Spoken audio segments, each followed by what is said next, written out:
Awesome. Well, welcome everyone who is here and the people who are still joining. We are going to go ahead and record this meeting so that we can share it with people who aren't able to join. So we're recording right now. This is the Austin Women's Investing Group. So as many of you already know, because you've attended meetings in the past, we are a group that was founded in 2011, and we used to meet in person at the Austin Public Library. And ever since our March meeting, we have met here virtually. So I know now that we're not all in Austin. And I think that that is such an amazing development out of this super crazy year that the Austin Women's Investing Group, to some extent is now the, wherever you are in the world, women's investing group. And I think that's really powerful and really exciting for all of us. So thank you for carving out time during your busy day to join us.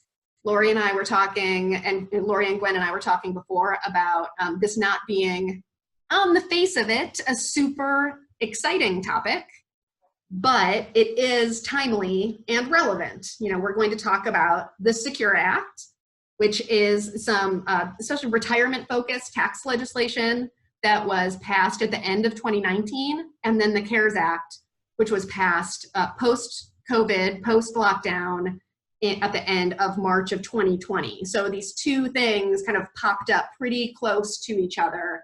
And we thought that now, as we're all skidding into the end of the year, now's a great time to be doing some tax planning before the end of the year. And so that's what we'll be talking about here. The mission of the Austin Women's Investing Group is to put more money in the hands of more women. So we're a casual group of women who like to get together and talk about investing and money and finance. This is the place where you can ask questions really about anything. We're going to leave time at the end for question and answer. If we have enough time, we can answer whatever questions pop up. But really, it's also an opportunity not only for you to ask questions, but for you to answer questions that other people have. So if you can have your chat box pulled up, a lot of great chats break out during meetings, right? Where someone asks a question, and if you know the answer, peck it out for the group. If we were in person, that's what would happen, is we have these little kind of side conversations that break out. And the power of the Austin Women's Investing Group is that we are all here to share with each other. Most of the people in the group are not financial professionals. I do happen to be a financial professional. I am a representative with Black Barn Financial, which is my registered investment firm that I run here in Austin. So that said, nothing in this group is intended to be individualized investing advice. And certainly for this topic specifically, this is not tax advice either. You can get personalized investment advice from a financial advisor. You can get personalized tax advice from your CPA or your other tax prep professional. But we are here to really kind of think through some strategies, bring up some issues that maybe you haven't thought about through the end of the year, and hopefully give you some ideas on how maybe you can make some positive financial moves, some positive financial changes into the end of the year, especially considering just how challenging this year has been for everybody. One other thing before Laurie starts, the CARES Act especially is still in flux. So this is, the CARES Act was part of that legislation that passed in March that sent stimulus checks to everybody. There are some rules regarding retirement accounts that we'll talk about. When you are maybe trying to take advantage of some of the tactics that we might talk about here today, make sure you run it past your tax professional, because we don't actually know exactly what the rules are. And that sounds really strange, but the IRS hasn't really been able to give perfect guidance on every issue that has popped up either in the Secure Act or the CARES Act this year. So, if you have ever thought about hiring a tax professional to do some tax planning, it would be a good idea to do it this year, especially if you're going to kind of take some of the info from this meeting and apply it this tax year. So again, this is not the tax advice. This is, we're giving you information in order to look into something that you might want to do this calendar year. But loop in a tax professional when you have specific questions. Let's see, what else? Laurie Watts is going to present our slide deck today. She's a longtime member of the Austin Women's Investing Group. Her help has been so valuable to me personally as one of the organizers. And she has always stepped up, over the course of many months and many years at this point to help keep this group on track. She's presented on several topics, and she's volunteered her time here to present on these 2 topics. We are volunteers. We're completely volunteer-run, volunteer-led. We rely on volunteers to donate their time in order to just make this group happen. So thank you in advance, Laurie, for doing that. And so I think that on that note, I'm going to put myself on mute and turn it over to Laurie and let her launch into our group. Take it away. Sure. And me volunteering to do this is sort of an example of me learning things that I thought I needed to know. And so it kind of forced me to do some research on it. And so going through this, it's like, okay, I need to look at that, I need to look at that as possibilities for something that would work for me. So often people volunteer to present something that they want to learn about. So don't feel like you have to understand something to present it, learn it, or you present it and somebody in the group has some of the knowledge of how to address it. So I just got a message that said my network is unstable, so I hope you guys don't get a lot of static. But anyway, so as part of the disclaimers, do your own research. And I found that if you just look up Secure Act or CARE Act and search around, you'll find lots of places that they're interpreting it for you, like Fidelity and Vanguard. But also the IRS website popped up a lot, and I usually avoid those links because they're hard to understand. But I was pleasantly surprised with the links I clicked on. They had nice facts. They had good descriptions. It was in language that you could understand. If you're trying to look up something, don't actually done a good job of improving it lately. So let's see, we're gonna start with the Secure Act, which it stands for Setting Every Community Up for a Retirement Enhancement Act. It was just signed in December 2019. And it was the first big retirement legislation in a long time. And apparently they were trying to get it in for a while and kind of just pushed it through at the end of last year.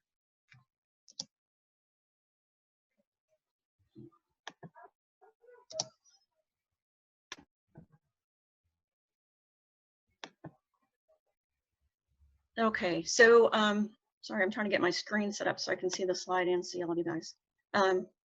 So overall, this is changes that will impact your retirement plans, like your IRAs, the traditional, the Roth, the 401ks. It also impacts 529 college savings. So it's impacts to things that are long-term savings.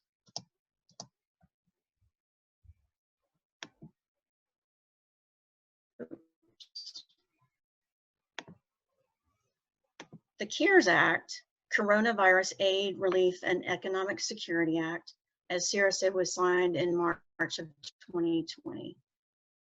And that one is for benefiting people who are affected by the COVID-19 virus. So the number one thing that they said was if you have an IRA or you have an inherited IRA, you don't have to do required minimum distribution. And for IRAs, required minimum distribution is an amount you have to take out every year once you qualify. And sorry, moving you guys over here.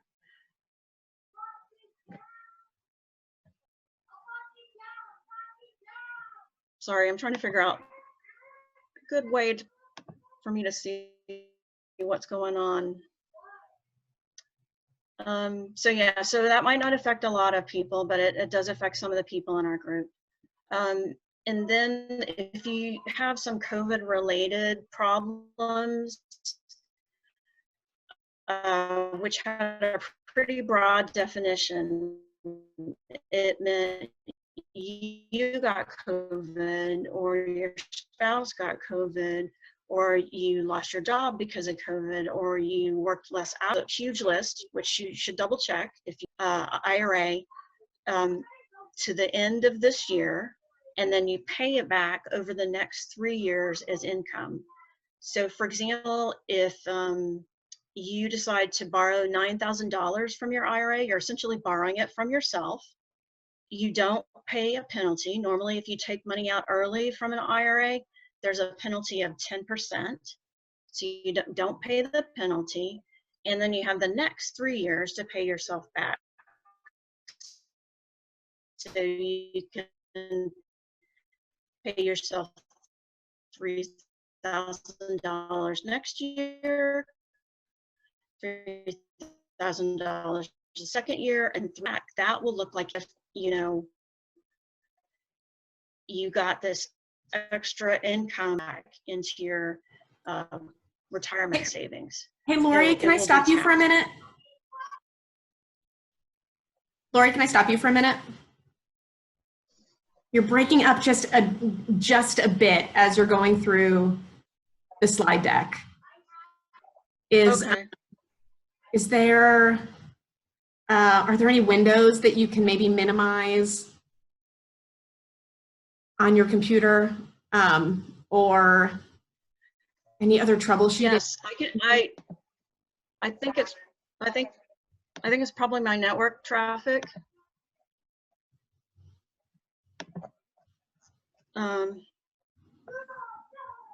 Because my son is playing Xbox, and so I imagine he up all the bandwidth.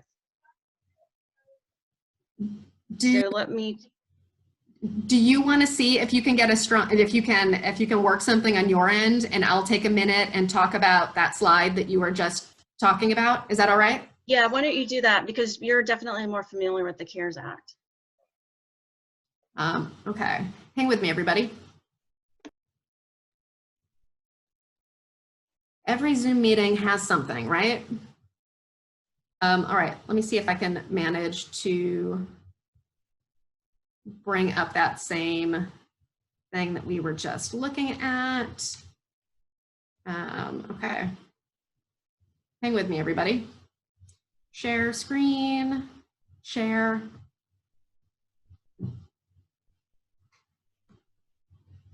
Present. All right. So until Laurie gets back, I'll just kind of, I'll go through what she basically just went through, just to make sure you have the general gist of the story. So again, CARES Act passed in March 2020. The first and most important thing to remember or to know about the CARES Act, or one of the important things, is that there are no required minimum distributions from any retirement account. So whether it's an IRA, a 401k, or an inherited IRA, you are not required to take a required minimum distribution in 2020. You can take a required minimum distribution, or you can take a distribution if you want to. You're just not required to this year.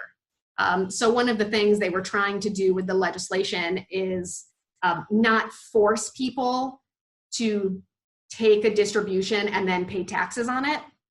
And so they just said, okay, no one has to take a distribution from any of these accounts this year. So if you were of the age where you had required minimum distributions scheduled, you don't have to take it. You can take it. And there are also rules about how, if you already took it, or you took it in January, February, or March before the legislation was passed, there's a way to put it back into the account and to basically undo it. So that is definitely a question for your tax person or from the institution where you took the distribution from.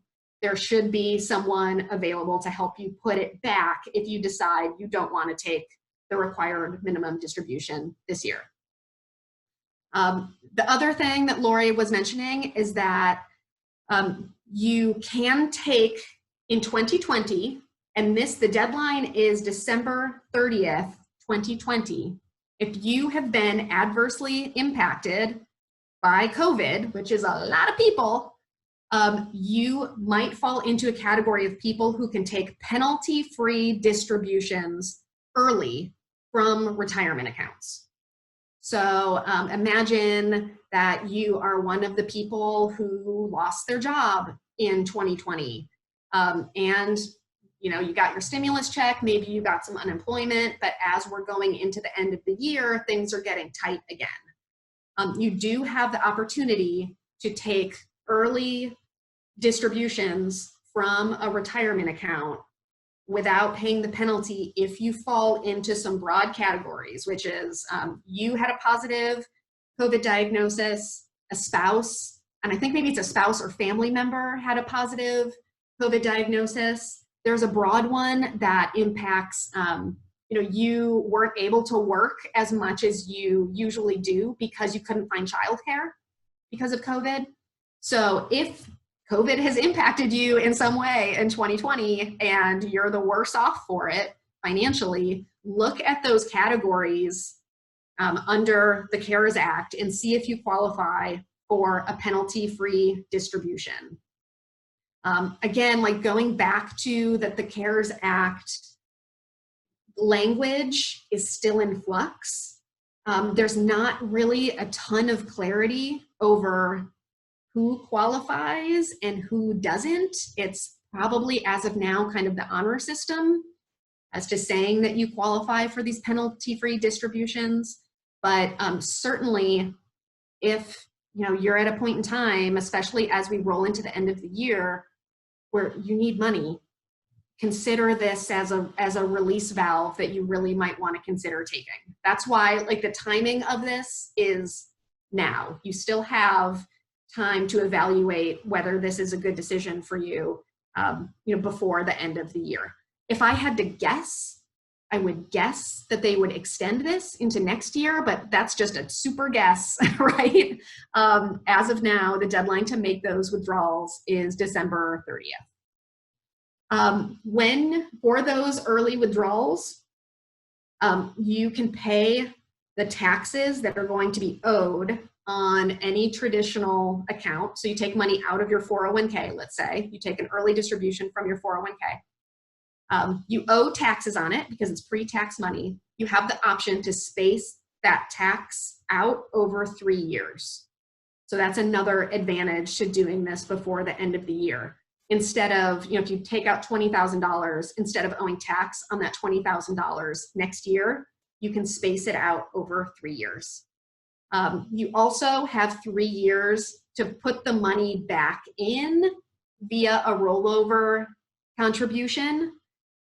This is where the timing of this and the putting the money back, you're going to want to loop in a tax expert to tell you kind of what that looks like for you specifically. And also it's going to be some paperwork, right? So just knowing all of that, if you are in a situation where you think that you really might need money and you might need to take an early distribution from your retirement accounts, the CARES Act has some opportunities laid out where you might be able to do that and at least avoid the penalty on an early distribution. Are you back on, Laurie?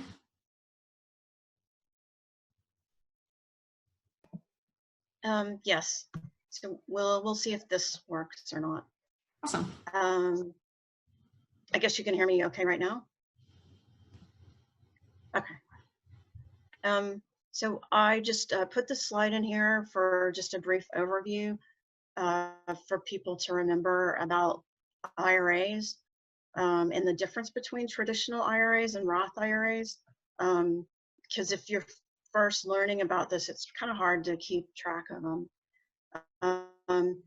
traditional IRAs, you put money in from the money that you make at your job, and then it grows in that account, and you're not paying money on what you earn.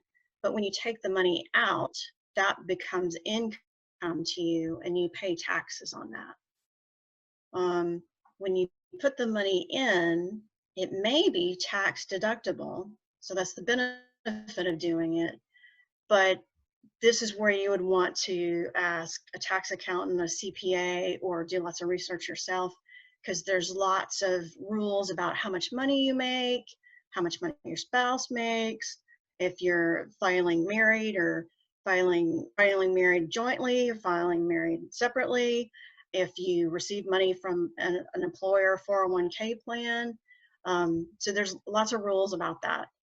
The Roth IRA, when the money goes in, it's the same. It's money that you earned, and it grows tax-free.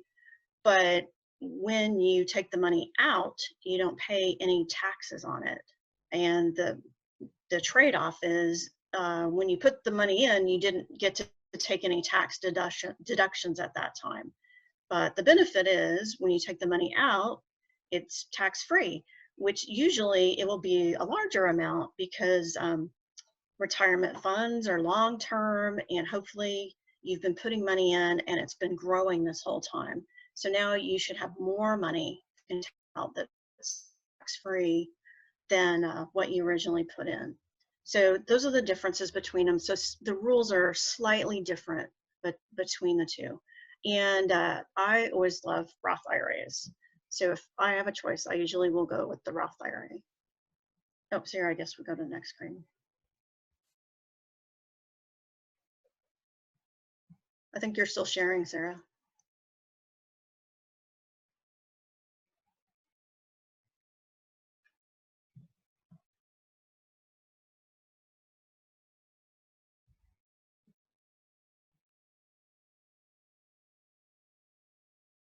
Oh, Sarah, before we go on, Melissa said when you repay the account from the CARES Act,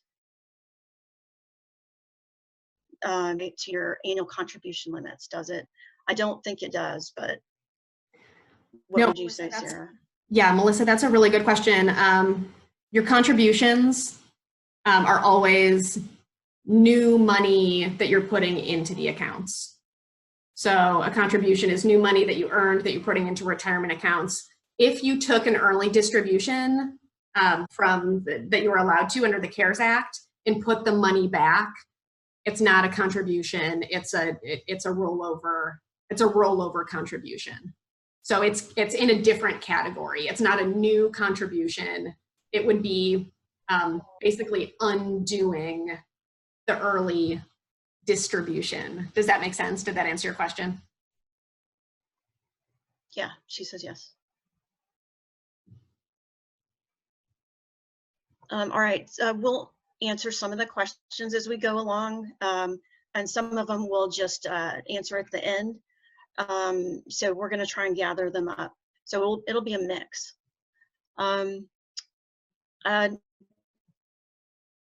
I always like to know what the IRA limits are. They change from year to year. So for 2020 and 2021, you can contribute up to $6,000, and that would be $6,000 into, like, see, if you had a traditional and a Roth IRA, you can contribute a max of $6,000 between the two of them.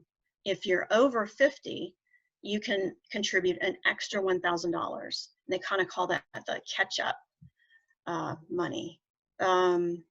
If you're in a state where you lost your job due to COVID, but you still want to contribute to it, you can only contribute up to the amount that you earn. So that might not be an option for you depending on your situation this year. And one thing that apparently is called a Kay Bailey Hutchinson clause is that you can contribute for an unemployed spouse, which I did not know. I don't know when it went into effect. But for example, in my household, my husband's working, but I'm not working. And so normally he could contribute to his IRA, but I wouldn't be able to.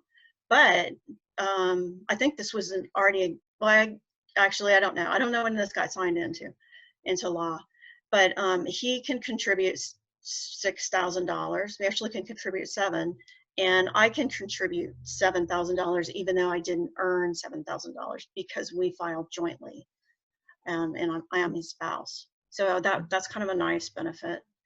And for those of you that don't know or need a reminder, you don't have to contribute by the end of the year.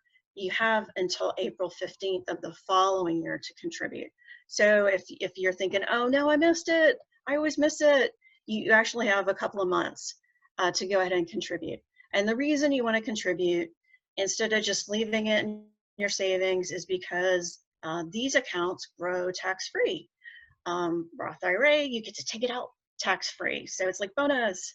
And traditional IRAs, you might be able to deduct some of your taxes. So that's why you would be interested in doing these as opposed to just putting your money in a savings account or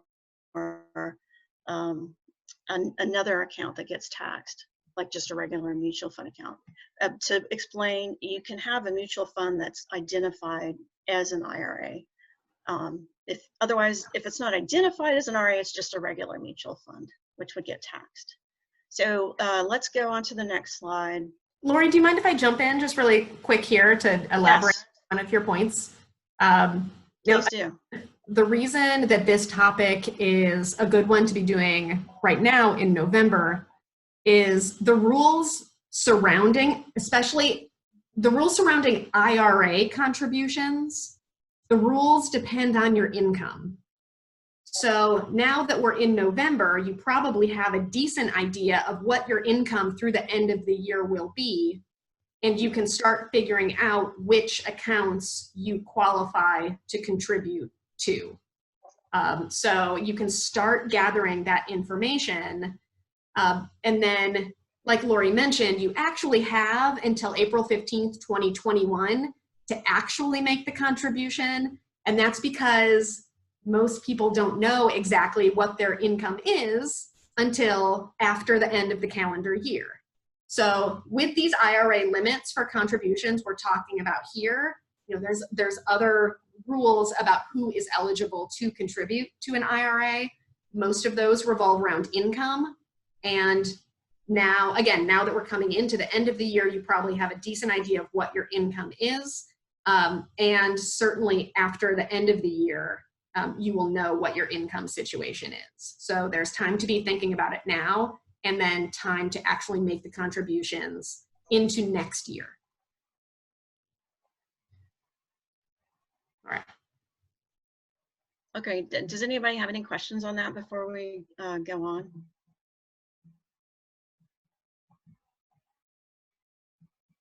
Okay, let's go to the next slide. Okay, so these are some of the changes that came from the Secure Act. So you used to have to be required to start taking distributions when you were 70 and a half. So even if you weren't ready to retire and didn't need all of your retirement money, you still had to take those RMDs, required minimum distributions. But that has changed. So now money till you're 72. And like I said, this went into effect at the end of 2019.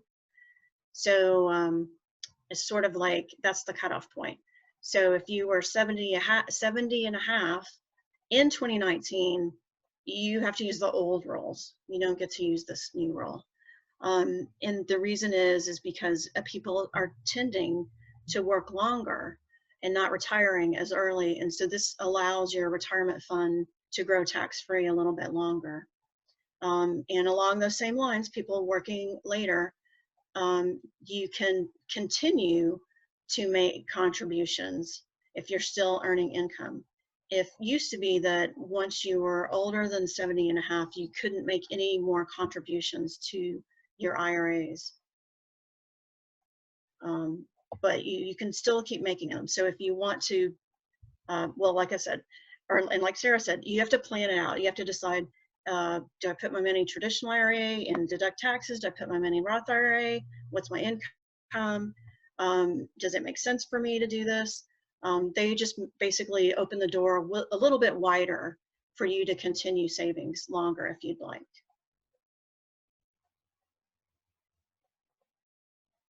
Let's go to the next page.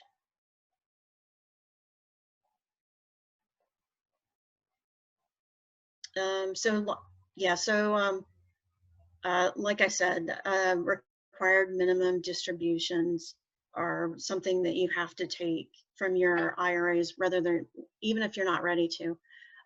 And so, like I said, there's lots of rules about how much you have to take out and how much you can put in. I easily did the search on 2020 IRA contribution limits, and I found lots of resources. If you're searching for things, I typically tend to go to Fidelity or Vanguard, because I know they are really good about giving advice, and it's usually easy to understand. And they usually their advice is pretty solid. They don't send you wrong. But also, I got lots of hits on the IRS website, and I was surprised to learn that it was actually readable and useful. It wasn't just a bunch of mumbo jumbo. So if you're trying to look up any of this stuff later, use some of these search keywords to find stuff. As we said before, this year, you just skip your RMDs if you want to. So let's go to the next page, Sarah. An extra benefit is for birth or adoption. So you can withdraw up to $5,000 for a qualified birth or adoption from your 401k or one of your IRAs. And then you repay it in the same way that we've been talking about, as a rollover contribution. And you definitely need to do more research on this and ask your CPA for details.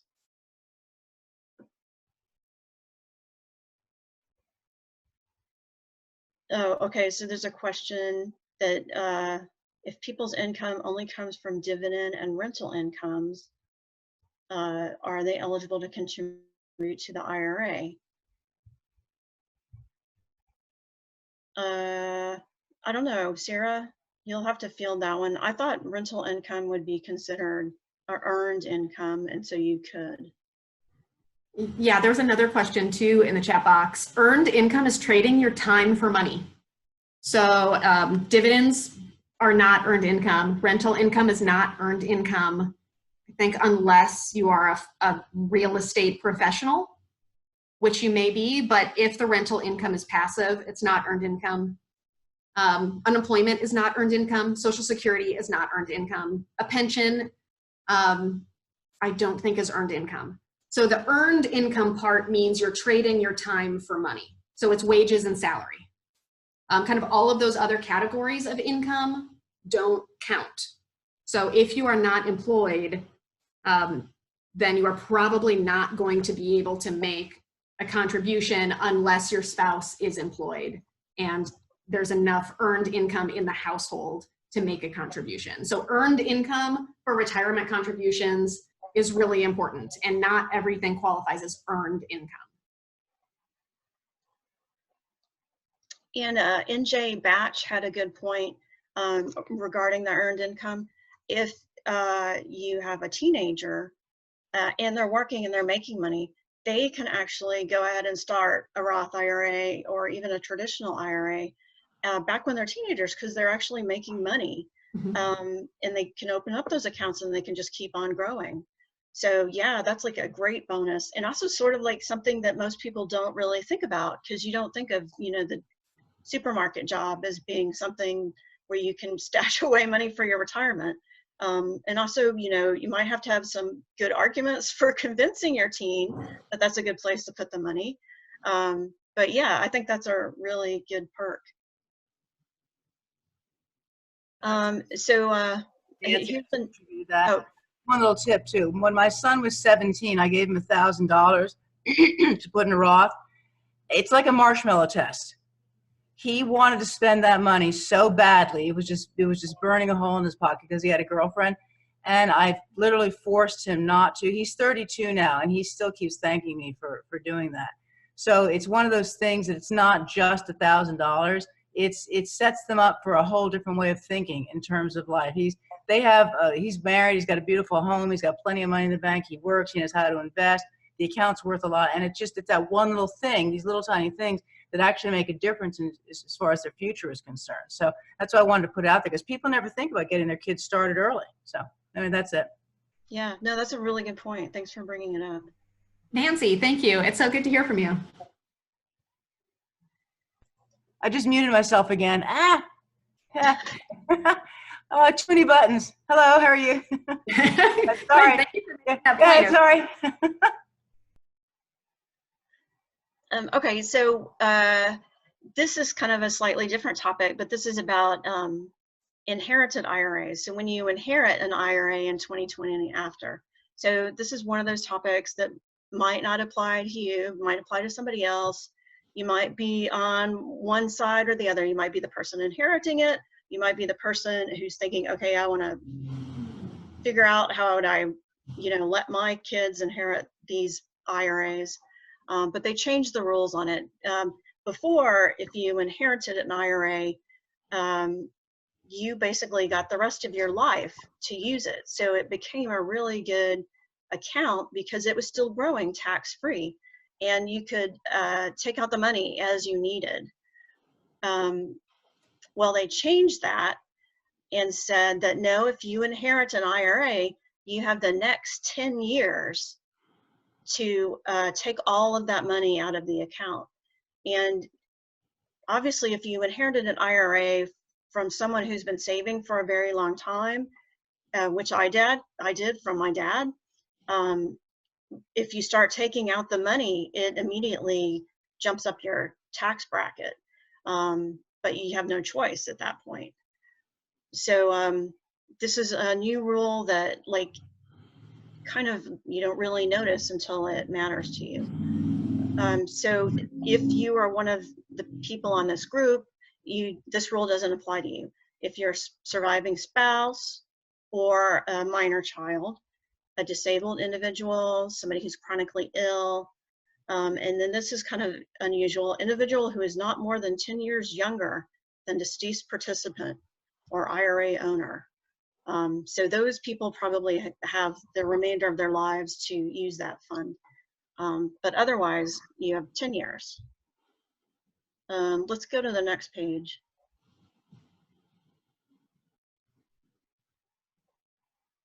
Oh, okay. So as I said before, you have to be careful with this because it could increase your tax rate. It might not, but it might. You still have to do your required minimum distributions for this newly inherited IRA, but you don't have to evenly split it over 10 years. So for example, if you inherited one and you know you're going to retire soon and your tax bracket's going to be lower, you could not do the majority of your withdrawals until later when you have a lower tax bracket.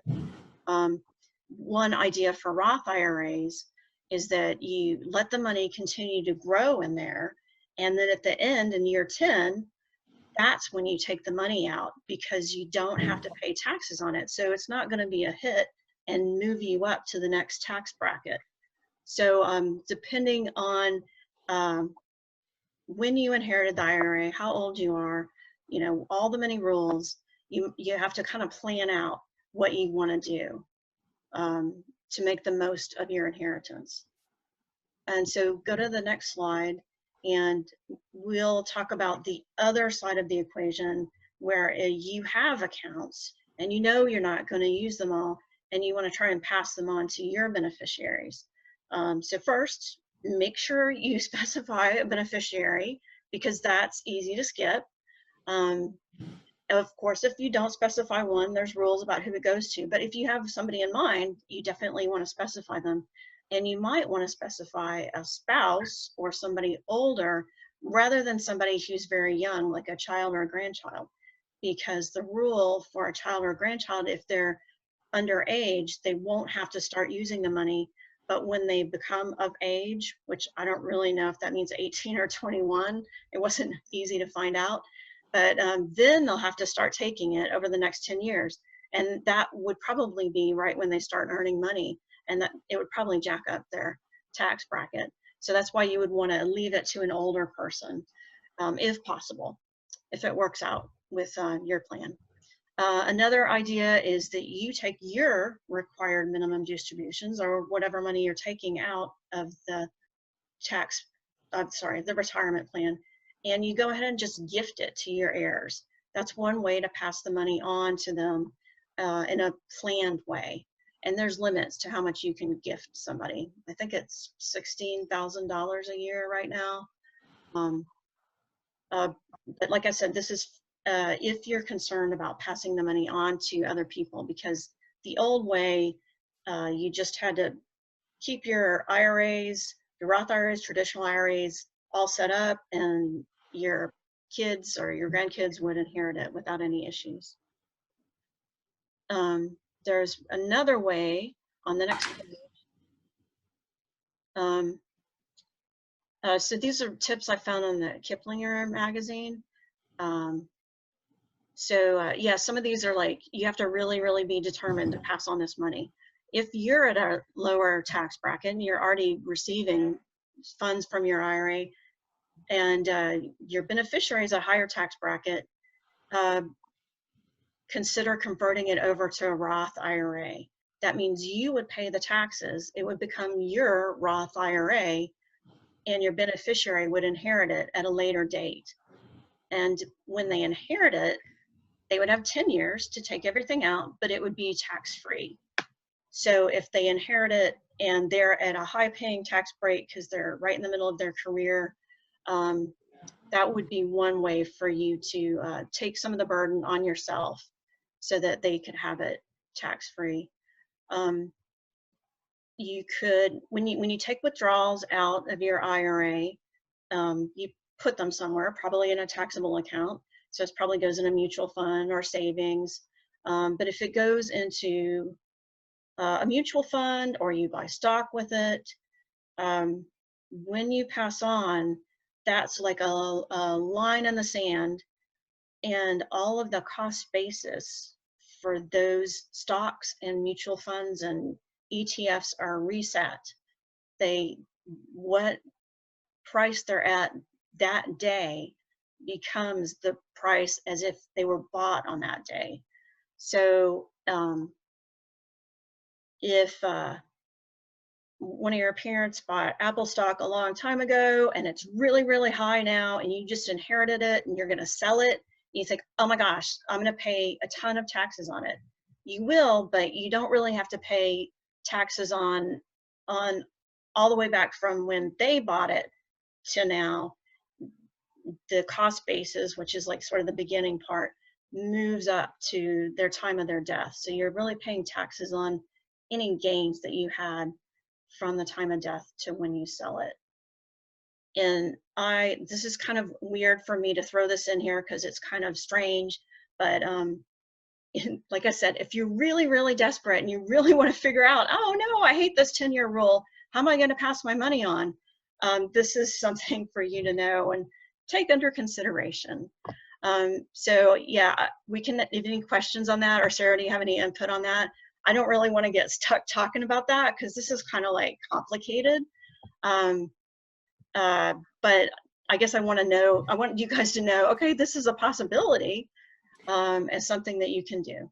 Yeah, I mean, I think to piggyback on that, Laurie, I mean, the whole point of this topic is so that we don't miss this huge change that happened at the end of 2019 with the Secure Act, which is where all of these new rules, again, going back to this is the Secure Act.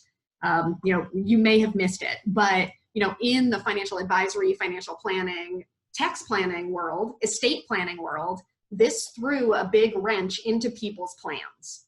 Because before the Secure Act, like Laurie mentioned, if you died in 2019, your beneficiaries got to make withdrawals out of those, like let's say it's a big traditional IRA or a big 401k. your beneficiaries got to take withdrawals a little bit at a time over their life. So it was relatively tax advantageous. Now in 2020, if you inherit an IRA, or if someone inherits an IRA from you, they have to take all that money out over 10 years. I mean, imagine like the demographics of who this generally impacts is, if my parents pass away, I am probably still in my prime earning years, right? So if how old am I? If I'm 41, right? If my parents pass away in the next 10 years and I'm in my 40s or 50s, I'm still earning money. And now I have to take money out of this taxable account on top of the money I earned during my highest earning years. So for people who are doing estate planning and are concerned about something like this, and if you want the money your beneficiaries inherit to be, as tax efficient as possible, now your calculus changes. And they're already doing this. People are thinking, okay, I have this money that I want my children to inherit. How do I pay taxes at my own rate? If I'm 80, I'm probably in a lower income tax bracket than my kids because I'm not working and they are. And it does get very complicated, like Laurie said, but the calculations are really different now. So certainly, I think the takeaway from this slide is to know, hey, when you inherit money, or if someone inherits money from you, the rules have changed around what that looks like for retirement accounts. So you might want to take a look at that and reconsider the assumptions that you made, because this is a whole new thing. This 10-year rule it ends up being a big deal. There are, like Laurie mentioned, there are planning issues around it that if you want to sidestep some things, maybe you take distributions at a lower rate, pay the taxes at a lower rate, and then pass the money on to your beneficiaries in some other way. It does require a little bit more thought if this is a concern to you. So just kind of piggybacking on what Laurie said, you just need to know that this has changed. Yeah, and it doesn't necessarily only apply to wealthy people, because my dad was a huge saver. He would wear holey jeans, and my mom would have to throw out his underwear, so he'd have to get new underwear, and yeah. So he was a huge saver. So his accounts were very large. So, and also he knew how to invest. So, and he was just somebody just working. He just happened to save a lot. So that would be a big impact. And I don't want to pick on Nancy, even though I'll mention it, but her son would be a case where he would want to consider what seems to be the best thing to do. And I'm only bringing this up, Nancy, because I actually was thinking, okay, well, what would other scenarios be? So his scenario is he has a lot of money in his Roth IRA right now. He could leave it to one of his children, but then they would have, once they became of age, the next 10 years to use it. And it's well, maybe he wants them to have a lot of money right then, maybe they're starting out, their tax break is low, but he wants to give them a boost up for extra school or a house or something. Or he could leave it to his spouse, and his spouse lives on. Not saying either of them are going to die right now, but suppose his spouse lives on, and then she would leave it to one of the kids. And then by then the kid is older and can have his own plan for how he wants to manage his money.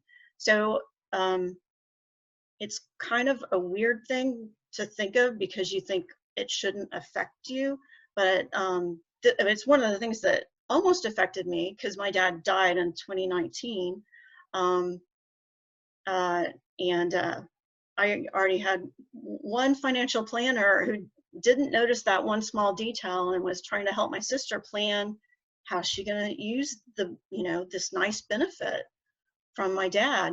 And that plan had to be thrown out because there's the 10-year rule only applies from here on, not in the past. So sorry if I'm belaboring this point, but it's mainly because this affected me, and I can think of other ways it might affect someone else inadvertently at some point. Okay, let's go to the next thing. Okay, here is one really cool benefit. There was a study that said women in 25 to 54, kind of high earning years, are 3 to 5 times more likely to work part-time. And that's usually because they're caregivers, or maybe they're going back into their field after being out of it for a while. So all of those part-timers were not able to participate in employers' 401k plans. So now they're required to let the part-time workers participate if they follow certain rules. Let's see, go forward one, Sarah. Right there. Nope. Back one. Sorry.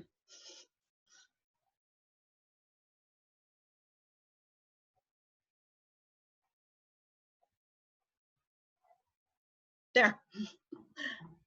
So here's the rules. Employees must work more than 1,000 hours in 1 year or 500 hours over 3 consecutive years.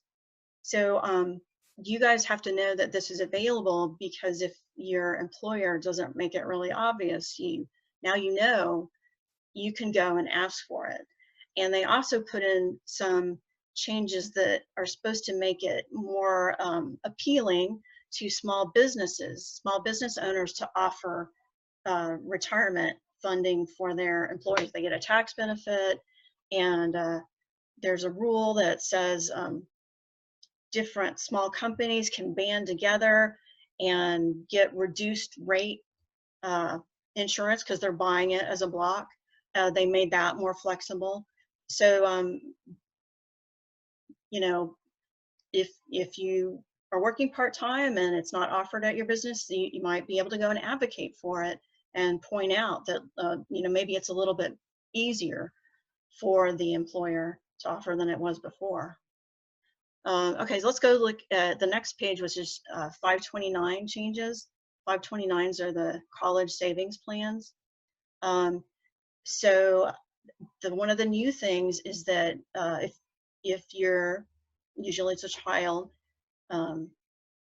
had money left in their 529 and they still have their student loans, they can take $10,000 from their 529 and apply it to their student loans. And you can also use it for siblings. And one article I read said for grandkids too. I'm not really sure how that plays, but you could use it for yourself if you declare yourself the beneficiaries and you have student loans and you have extra money in your 529. You can pay down your student loans. So that is a really cool benefit. It looks like it's $10,000 per person. Now you can pay for apprenticeship programs, and not just the tuition, but fees, textbooks, and equipment. So if your beneficiary of the 529 decides, I'm not going to college, but I really want to do graphic design and I want to learn it over here, now you can use the 529 to pay for that. You can also use it to pay for private elementary or secondary schools. And this is not a one-time thing. You can use up to $10,000 annually. So they added this rule as not only a way to help people, but they saw that a lot of the 529 funds out there kind of have leftover money that people weren't able to spend on anything. So they opened it up a little bit more and added these benefits. Yeah, and I don't really know much about 529, so I don't know if you guys have questions, but I don't know very much about them at all. Otherwise, we can go to the next screen, which is if you guys have any questions or anything to talk about. And one question that I saw go by that Sarah, maybe you can address was unemployment compensation and the fact that that's not earned income. It was from Ruth, higher up on the chat. Yeah, just going back to the idea of when you can contribute to a retirement account, it has to be earned income. So again, that's trading your time for money. There are a lot of different sources of income that are not earned. And so again, like we're looking for W-2 income, 1099 income for yourself or for your household if you are if you file as a married couple. The earned income piece is important for retirement contributions. If you receive income from other sources and you don't qualify to make an IRA contribution or retirement account contribution, that doesn't mean you can't put that money into a taxable account and still invest it. It just means you can't make a contribution specifically to a retirement account. So certainly I think this year with all these weird sources of income coming online with stimulus checks and expanded unemployment and, you know, it's great to have those sources of income, but they will likely not count towards that earned income threshold. So make sure that, and again, you'll know this at the end of the year. At the end of the year, you're going to get some W-2s, hopefully, and some 1099s. That's the amount that will determine what, if anything, you can contribute to your 401k or your IRAs. And yeah. And Melissa was asking if the rules apply to IRAs that were inherited before the beginning of 2020, and they wouldn't.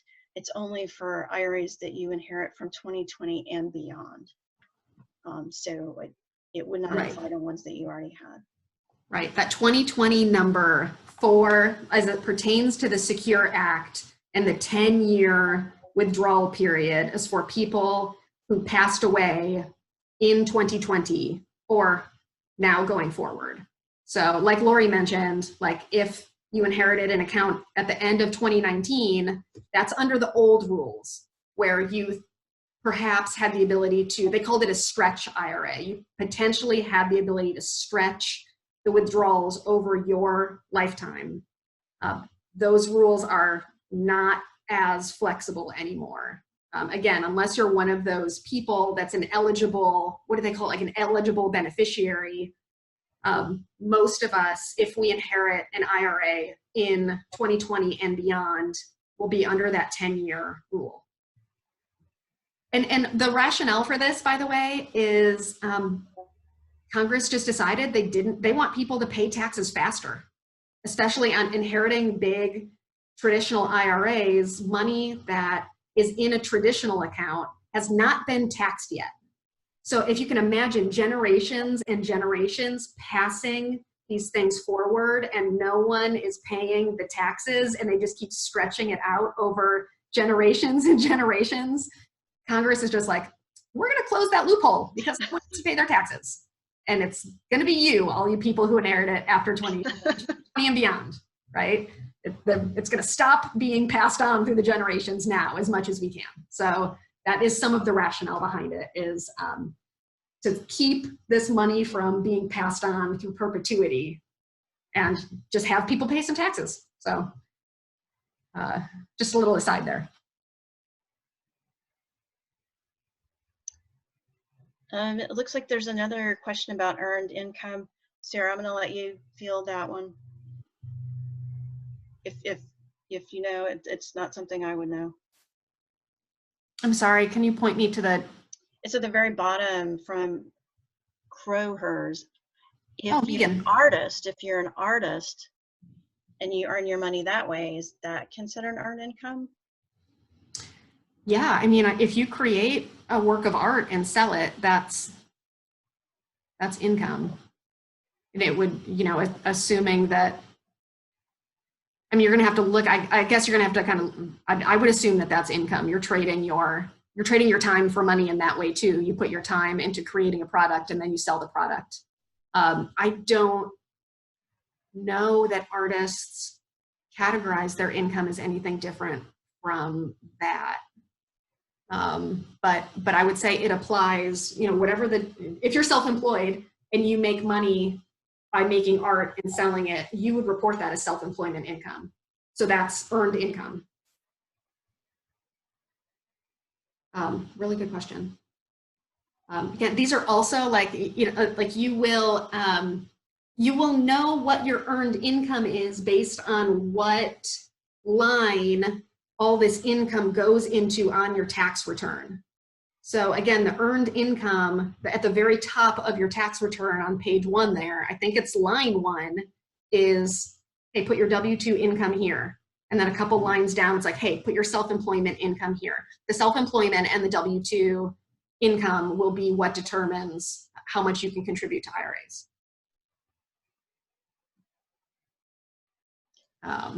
Questions?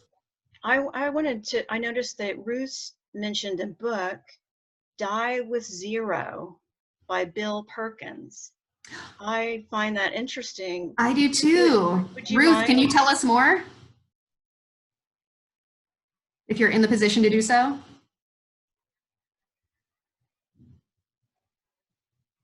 Maybe she's not in a place where she can talk. If you can unmute yourself, Ruth, and tell us about Die with Zero, that sounds like a book I want to read. I want to know what's going on. What's going on there? Here she is. Yeah, I'm here. Hi. Hi. Yeah, it's just a book where he's saying that you should try to spend your funds as much as you can during your lifetime. You know, like some of the things that y'all were sharing today, especially Laurie, like contribute money towards your children during your lifetime and enjoy those experiences while you're alive.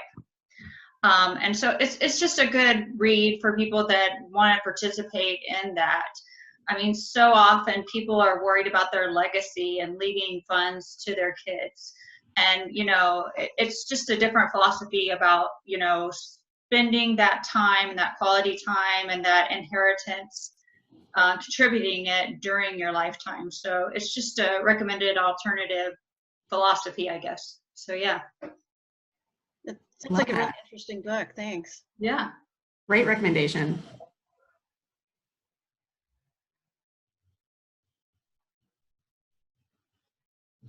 Does anyone have anything else about the CARES Act or the Secure Act?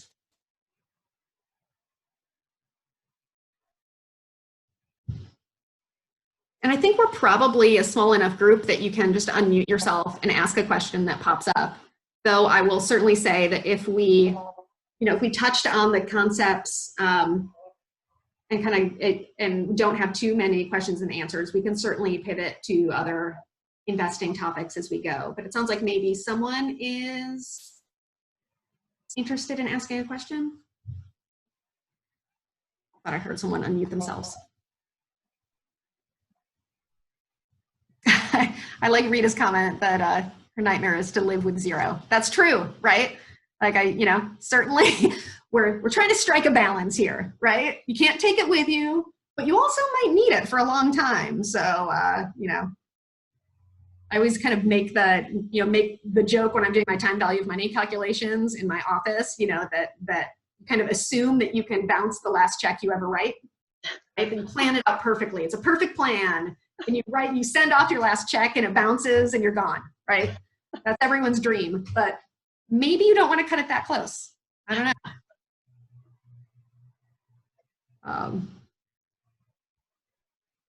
Well, that's great. Laurie, thank you so much for bringing up this topic. And again, it's not the super most exciting topic, but when you are in the situation, it ends up being really important, right? So it's, again, like in my field, the Secure Act is a big deal because it changes the way that we advise people, and it changes the decisions that both inheritors and inheritees it changes the calculations that we need to make from year to year. Along that note, I'm just going to kind of offer something as we go into the end of the year. Distributions from retirement accounts need to be made by the end of the calendar year. So one of the things that everyone can do is start pulling together your sources from income, start trying to figure out what tax bracket you're going to be in, and if you do need to take a distribution, either now or in the future, you really might want to look at, do you have an opportunity to take a distribution in 2020?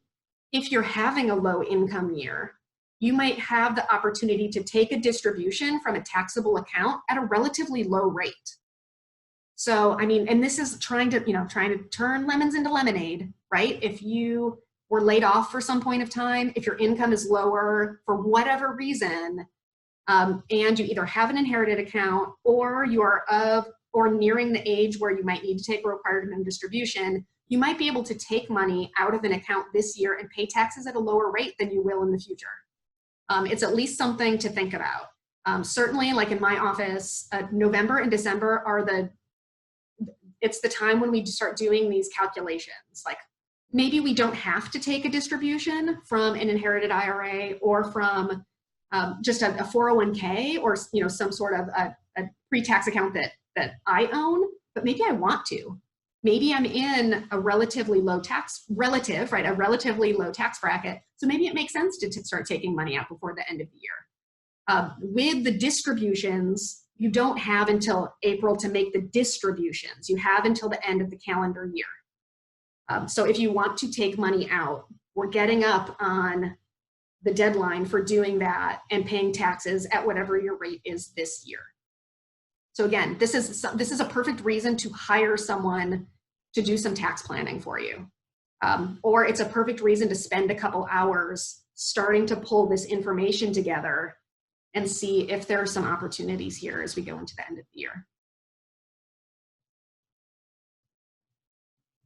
Melissa, does the Secure Act and inheritance rule change also apply to 457 accounts? Can't find the answer on the IRS website. Yeah, I don't know the answer. Good question. I believe so, but I'm not sure. I believe that it applies to any inherited account. So if someone's going to inherit your 457 and need to take distributions, my assumption, and again, this is like double check this with a tax person. If you inherit a 457 or if you pass away and someone inherits your 457, I believe it falls under that 10-year rule, like the other taxable accounts that are out there.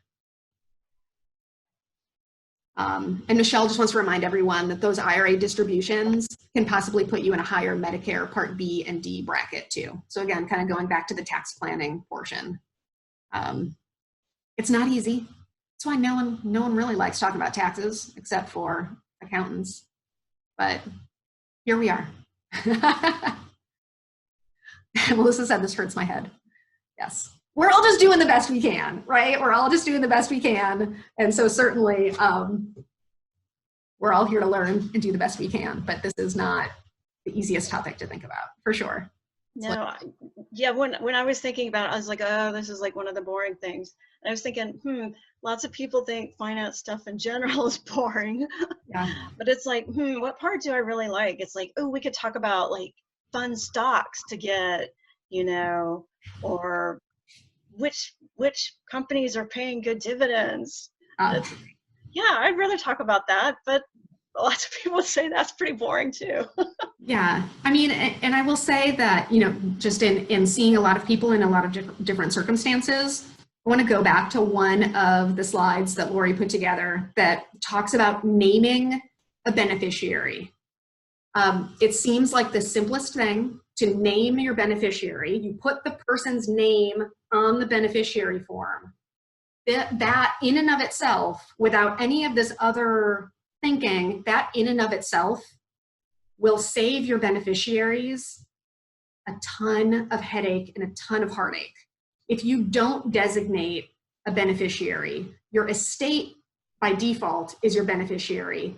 And it causes problems once you're gone. I mean, if there's different rules, if there's not a named beneficiary, and it can really kind of jack up the people who end up inheriting your accounts. It just causes, it's more time, more effort, more attorneys involved. Whereas just the act of naming the beneficiary is like the lowest hanging fruit and the best thing you can do for the people who end up with your account. So even if you don't want to, don't put any more thought into this, just name someone, right? Just my spouse is my named beneficiary. My kids are my named beneficiary. That in and of itself will do like 85% of the work. And you don't even need to do any of this other tricked out estate planning if you don't want to. But the naming the beneficiary, please do that for the sake of whoever is getting these accounts. Just name them. And you can always change it if you change your mind in the future. But naming your beneficiary is awesome. Oh, and Ruth also says, make sure you change your beneficiary when you get a divorce. So you might want to check your beneficiaries if you haven't updated them in a while. Excellent, excellent point. Just go back, check them, and change them if you need to.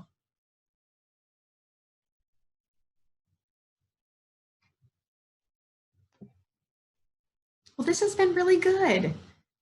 I mean, this might be the case where, man, we kind of jammed through this topic, and y'all can kind of take it and do kind of your own individual planning as you go. And we hammered it out in, an hour and 15 minutes, which is awesome.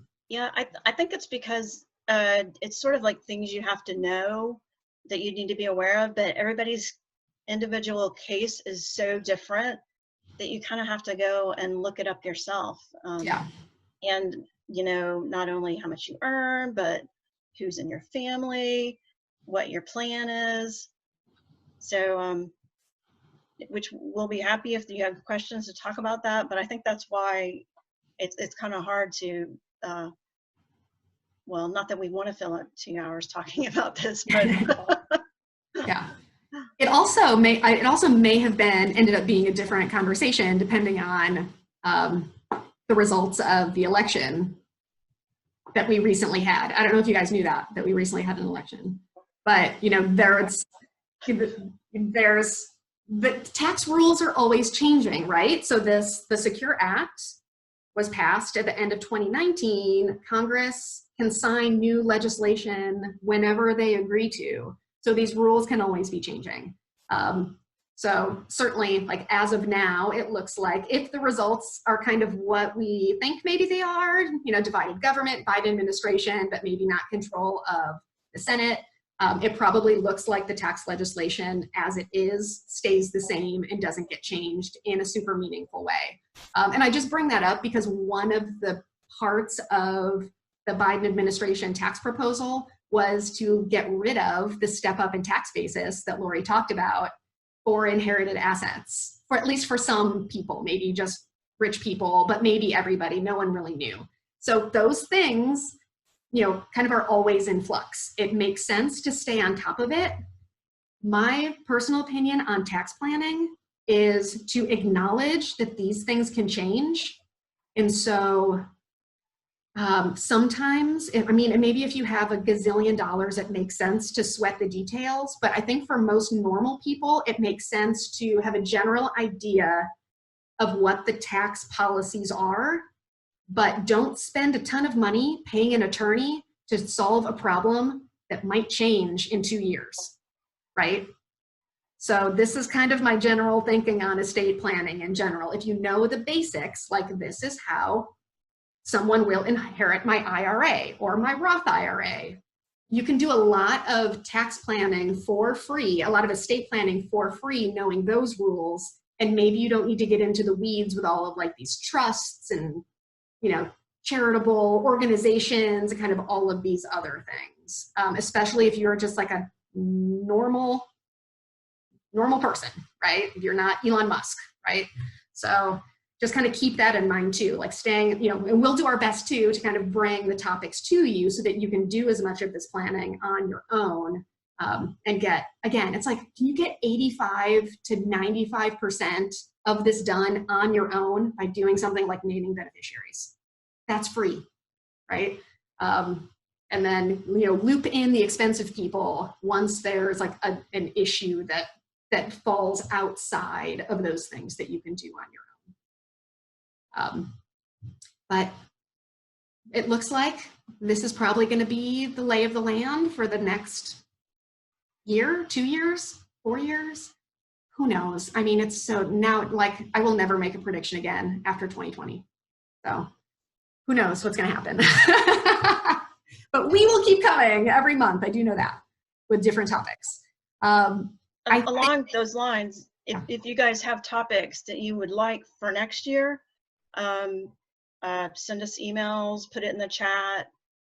We're always looking for topics for things that you guys are interested in.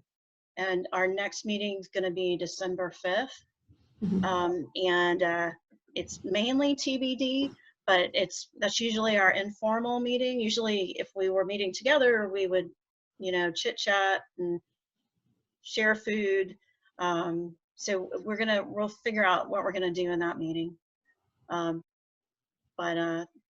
Yeah, so let us know if there's something that you want to talk about. Perfect. We've already got a couple. Dividends and income would be a good one. Thank you, Megan. Then Rita says estate planning and trusts. We can loop in an estate planning attorney to talk more about that. So that's a good one as well. So definitely keep them coming if you want to put in a topic into the chat box, or if you want to reach out to either Gwen or myself or Laurie offline, that's cool too. We are going to try to get some really good topics on the board for 2020. And yeah, we'll just wait to hear from y'all. And we'll see you hopefully December 5th. So keep an eye out for that. Yeah. Thanks so much for attending. I'm glad you guys lasted through the meeting.